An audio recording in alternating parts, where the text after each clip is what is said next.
The battle over the 2020 election is far from over for one professor at the University of Michigan. He's now embroiled in a lawsuit involving voting machines in Georgia. Tonight, we are hearing from that professor's attorney who's back in the spotlight over his work on the election. It involves voting machines and disputed claims still circulating down south. Let's bring in Grant Herms, who joins us. And Grant, this is just the latest in a long line of these kinds of claims.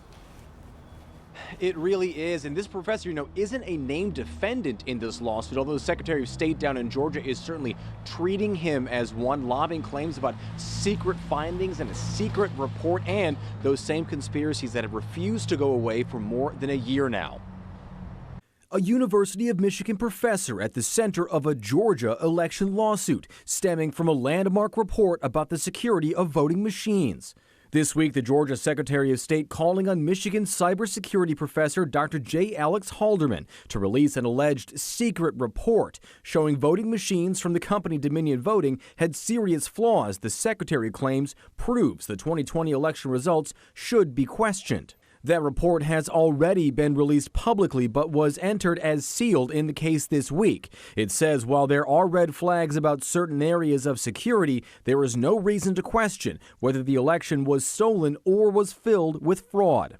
Local 4 did try to reach Halderman, but the attorney for the defendants, David Cross, who has been retained by Halderman, said in a series of emails, quote, "Given the personal assault he's under with false claims about his work and integrity by a senior state official, we are not comfortable with that." He added that, quote, "The implication that Dr. Halderman or the judge has prevented him in his office from learning the substance of the report is simply untrue."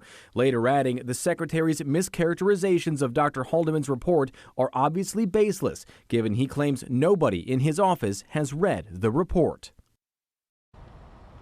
Now, the judge in this case has been asked to unseal this report, but she says that she is worried that these findings, Jason, could be used by what she's calling bad actors.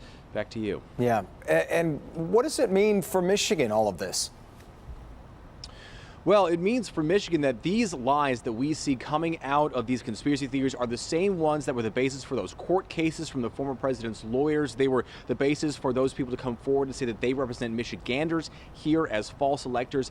And they were the basis for that draft executive order that would have meant seizing Michigan voting machines. It also means that lies and conspiracy theories like the ones being spread down in Georgia look like they could get some new life here in Michigan as we look ahead to the midterm elections this year. Yeah, and we know we're going to hear more about Michigan's false electors, that's for sure. Grant, thanks.